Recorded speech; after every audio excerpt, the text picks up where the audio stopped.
একবার আমি আর দেবর্ষি নারদ মর্তলোকে একটি আশ্রমে ছিলাম শিবযোগী রূপে, আর দেবী পার্বতী কৈলাসে আমাদের প্রতীক্ষায় ব্যাকুল ছিলেন।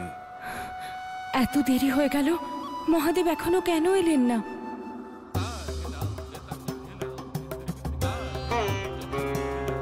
প্রণাম মাতা। কি হয়েছে মাতা, আপনি এত চিন্তিত কেন? নন্দী, তুমি জানো মহাদেব কখন আসবেন?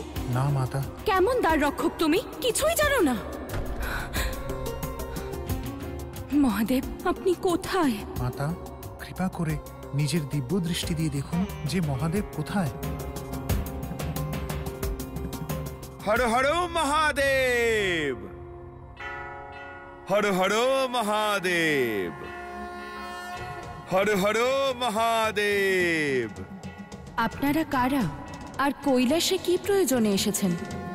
ইনি মহান শিব ভক্ত, একজন শিব যোগী, যাকে স্মরণ করা মাত্রই সমস্ত কষ্ট দূর হয়ে যায়। আমি এটা জিজ্ঞেস করেছি, আপনারা কেন এসেছেন? আমরা মহাদেব আর দেবী পার্বতীকে দর্শন করার জন্য এসেছি।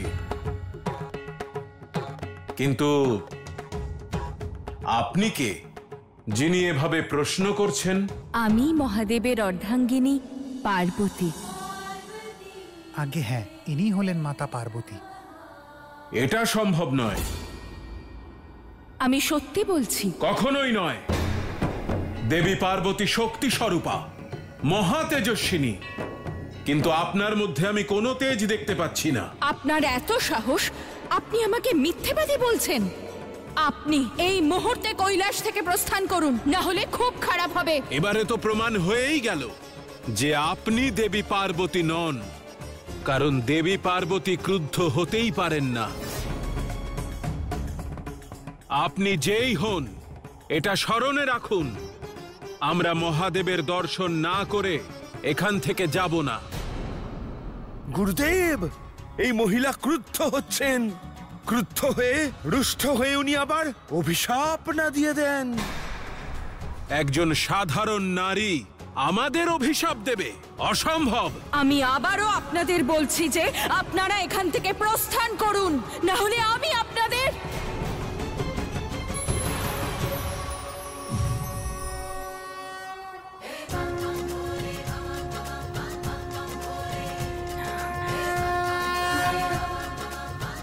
মহাদেব, আপনি... এটা আপনার লীলা ছিল?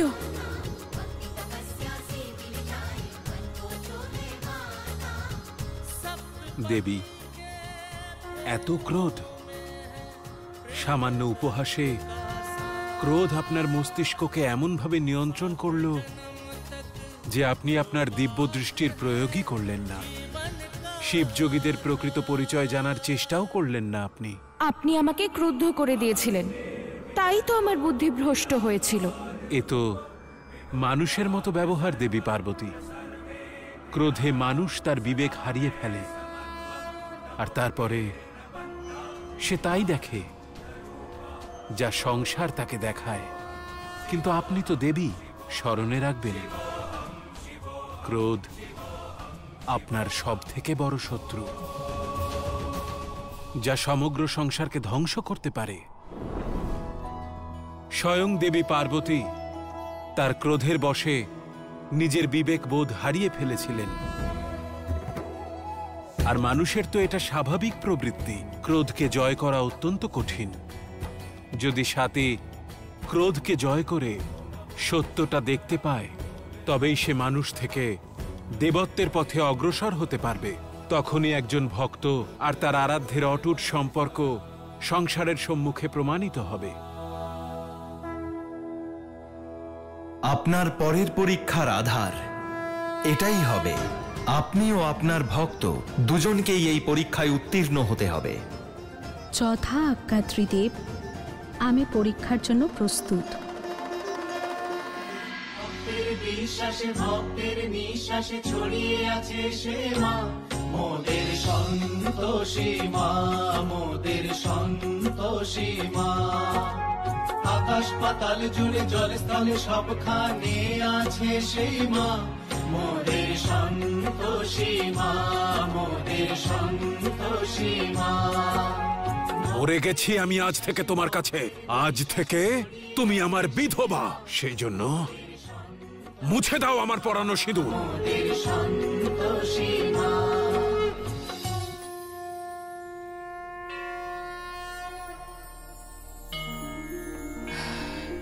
মা, আপনাকে অসংখ্য ধন্যবাদ। আপনার আশীর্বাদেই আজ ইন্দ্র বাড়িতে ফিরে এসেছে।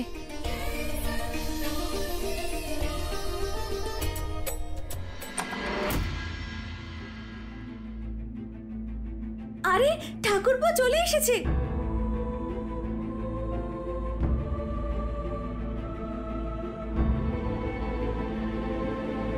ইন্দ্র, কোথায় গেছিলে তুমি?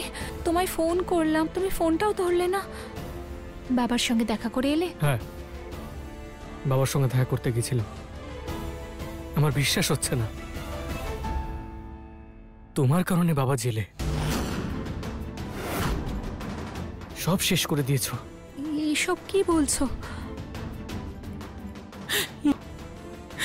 তোর বাবাকে জেলে পাঠিয়ে আমিও কিন্তু খুশিতে নেই।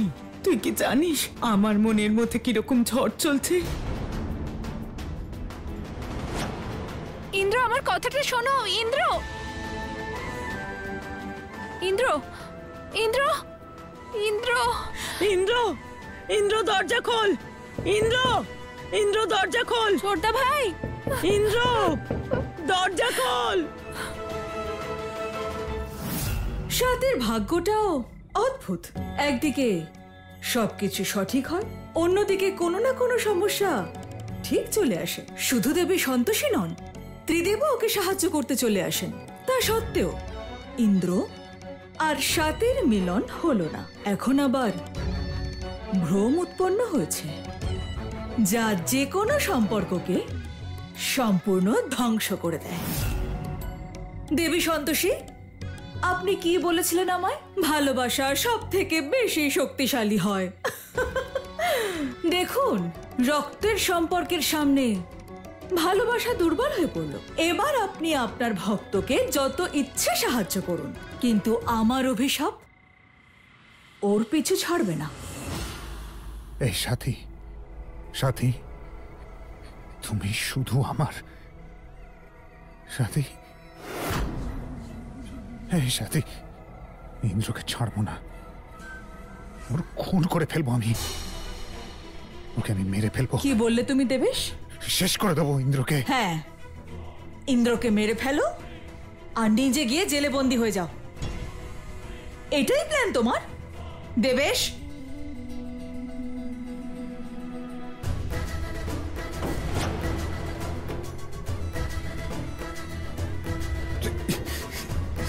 জাগো দেবেশ, তোমার চোখ খোলো আর দেখো তোমার চোখের সামনে কত বড় একটা সুযোগ। মানে হলো ওই প্রবাদটা মনে করো, লোহা গরম থাকতে থাকতেই হাতুড়ির বাড়ি মারা উচিত। এই মুহূর্তে ইন্দ্রর মাথা রাগে গরম হয়ে আছে। ও কিচ্ছু বুঝতে পারছে না কি করবে, রাগে অন্ধ হয়ে গেছে ও।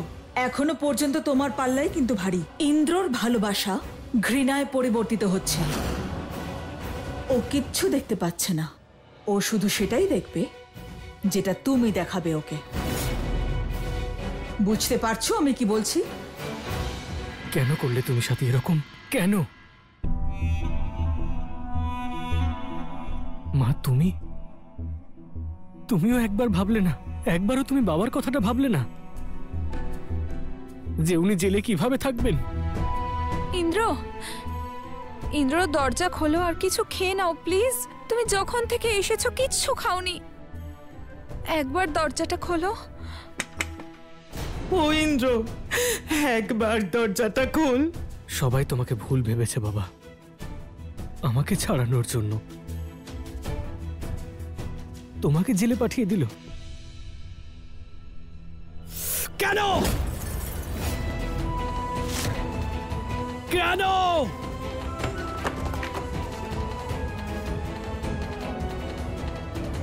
কেন?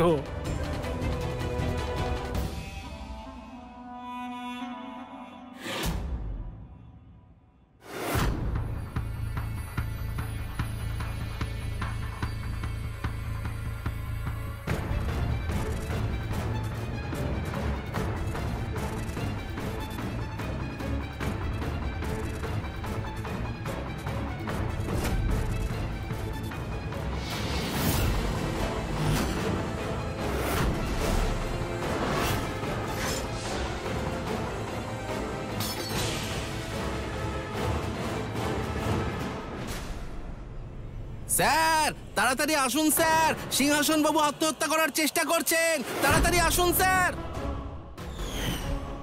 এই প্রত্যেকটা ফোঁটা রক্তের হিসেব আমি নেব। ওই সাথীকে এর প্রতিদান দিতেই হবে। সাথীকে ইন্দ্রর থেকে আলাদা আমি করবই।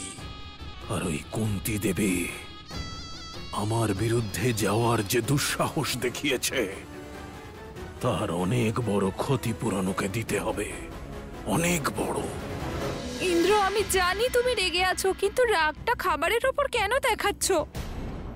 আচ্ছা ঠিক আছে, না ইচ্ছে হলে আমার সঙ্গে কথা বলো না, কিন্তু একবার দরজাটা তো খোলো। ইন্দ্র, একবার দরজাটা খোল।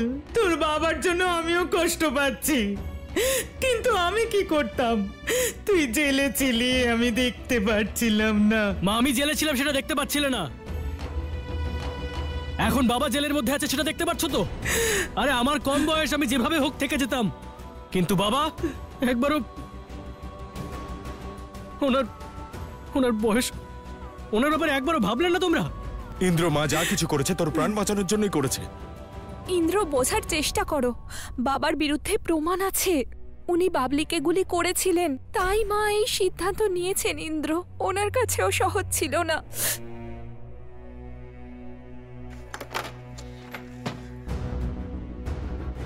যদি বাবলিকে না গুলি করা হতো তাহলে ও তোমায় গুলি করে দিত, হ্যাঁ কি না? তোমাকে শেষ করে দেব আমি, কারণ আমার ভালোবাসাকে পাওয়ার জন্য আমি যে কোনো সীমা পার করতে পারি, তাই তোমাকে তো মরতেই হবে। আমি জিজ্ঞেস করছি হ্যাঁ কি না?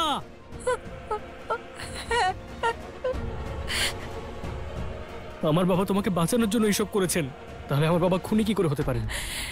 ইন্দ্র, তোমার সব কথা আমি মানছি, কিন্তু একটা কথা বলো, যখন আমি জেলে ছিলাম, তুমি জেলে ছিলে, তখন বাবা কেন কিছু বলেননি? আরে তখন বলেননি, এখন তো সব বলে দিয়েছেন। এখন কেউ ওনার কথা শুনছে?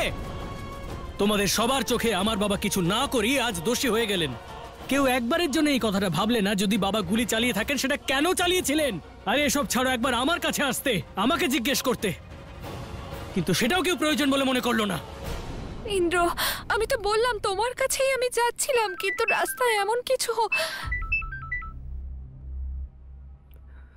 হ্যালো,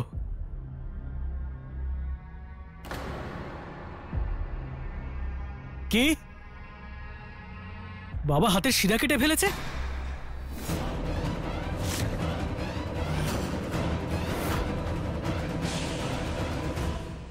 কোথায় আছেন? কেমন আছেন এখন? ঠিক আছেন তো? হ্যাঁ, আমি আসছি। বাবা নিজের হাতে শিরা কেটে ফেলেছে। বা চলো।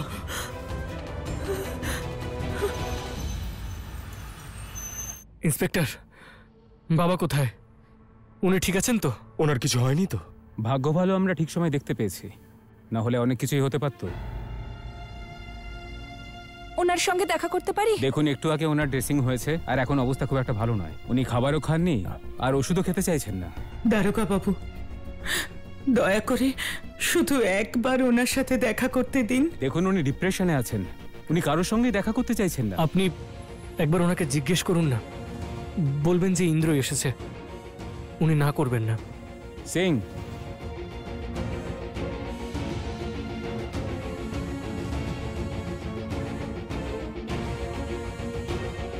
উনি আপনার সঙ্গে দেখা করতে চান। আমিও যাব। দাঁড়ান, উনি আপনার সঙ্গে দেখা করতে চান না, প্লিজ। এসব কি হচ্ছে আমি কিচ্ছু বুঝতে পারছি না। মা শান্ত হও, বসো। বৌদি, নিজেকে সামলাও, যা হওয়ার ছিল হয়ে গেছে। এখন এটা ভাবতে হবে যে দাদাকে আমরা বাঁচাবো কিভাবে। ঠাকুরপো, আমার সারা জীবন তোমার দাদাকে ঘিরে তার সেবা যত্ন করে কেটে গিয়েছে। আমার একটা ভুলের জন্য উনি সমস্ত সম্পর্ক ভেঙে দিলেন। মা শান্ত হও তুমি। তুমি তো বাবার রাগ জানো, রাগের মাথা হয়তো বলে দিয়েছে, মাথা ঠান্ডা হলে সব ঠিক হয়ে যাবে। ইন্দ্র ঠিকই বলেছে, দাদা সাথীকে বাঁচানোর জন্যই গুলি চালিয়েছিল। হ্যাঁ, আর কি মা, বাবা আর বাবলি আবার একে অপরের শত্রু ছিল নাকি যে বাবা এরকম কিছু করবেন? আর যদি বাবা ঠকানোর বিষয়টা নেই রাগ করতেন না, তাহলে এতদিনে লেলাকে কবেই গুলি মেরে উড়িয়ে দিতেন।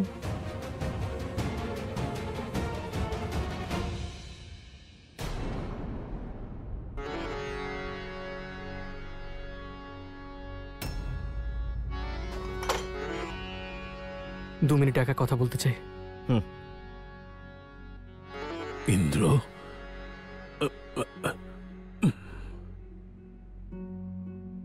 বাবা তুমি সব কি করেছো?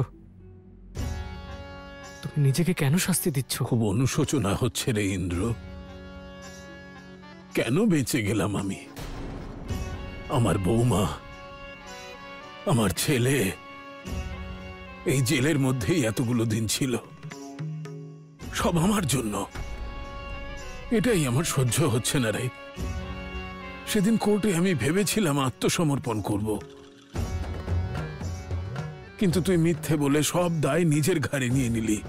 তারপরেও উকিলের সঙ্গে কথা বলে আমি তোকে ছাড়ানোর ব্যবস্থা করেছিলাম, কিন্তু বৌমা আর তোর মা দুজনে মিলে আমাকে গ্রেপ্তার করিয়ে দিল। এখানে চলে এলাম আমি। দেখ ইন্দ্র, সারাটা জীবন অনেক কষ্ট করে সম্মান অর্জন করেছি, এখানে এসে সব নষ্ট হয়ে গেল, সব সম্মান ধুলোয় মিশে গেল। সিংহের মতো বাঁচত যে সিংহাসন সিংহ, সে এখন মুখ দেখাবে কেমন করে? এর থেকে ভালো হতো যদি আমি মরে যেতাম। বাবা তুমি চিন্তা করো না, তোমার ছেলে এখনো বেঁচে আছে। আমি সব ঠিক করে দেবো।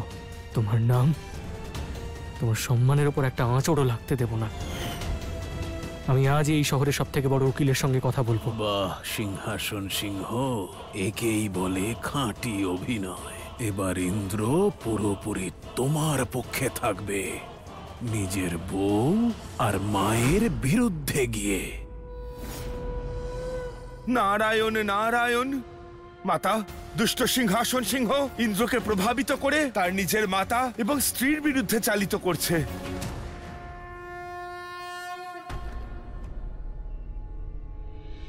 এদের এই রকম অবস্থা দেখে খুব আনন্দ হচ্ছে আমার।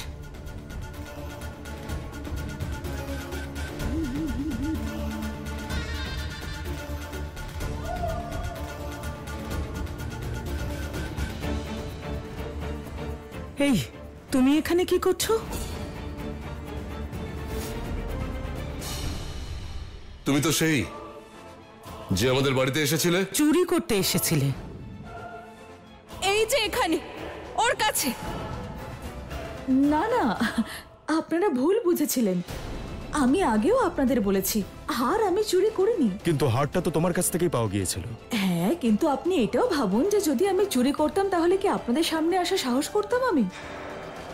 কিন্তু আপনি তো বেনারসে দেবেশের প্রতিবেশী না? কাকতালীয় ব্যাপার। এখানে থাকাকালীন আমি আপনাদের প্রতিবেশী ছিলাম, আর ওখানে গিয়ে দেবেশের প্রতিবেশী হয়ে গেলাম।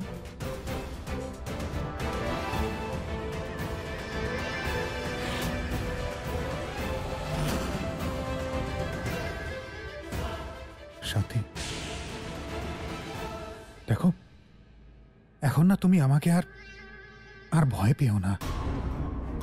আমি আর ওই আগের দেবেশ নেই। আমি বুঝতে পেরেছি যে আমি অনেক অন্যায় করেছি তোমার সাথে, অনেক অন্যায়। আমাকে ক্ষমা করে দাও প্লিজ। যা কিছু ঘটে গেছে সেটা তো আর পাল্টাতে পারবো না, কিন্তু কথা দিচ্ছি যে আজকের পর তোমায় আর কষ্ট দেব না। প্লিজ প্লিজ আমাকে ক্ষমা করে দাও, আর যদি পারো তো সব ভুলে যাও। এই, বেশি নাটক করার প্রয়োজন নেই, বুঝলে? যা বলার বলে দিয়েছো, আবার যাও।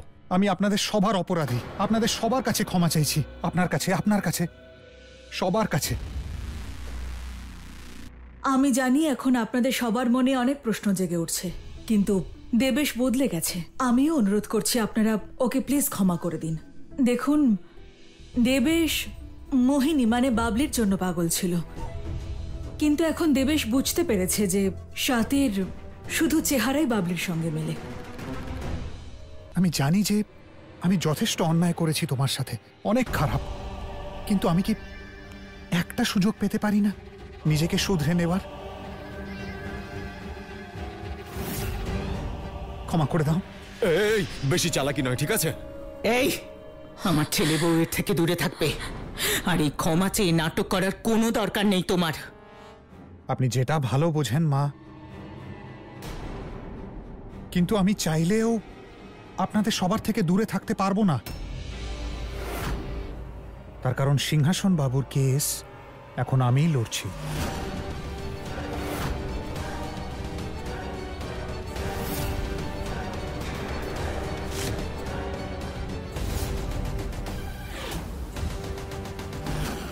নারায়ণ নারায়ণ। মাতা, দেখছেন আপনি পৃথিবী লোকে কি হচ্ছে? অসুর রানী পৌলমী পরাজিত হওয়ার পরেও পৃথিবী লোকে তার দুষ্কর্ম থেকে বিরত থাকছেন না। দেবর্ষি, যতদিন মানুষের মন থেকে অসন্তোষ দূর না হবে, অসুর রানী পৌলমীর আসরিক গুণ প্রভাব বিস্তার করতেই থাকবে।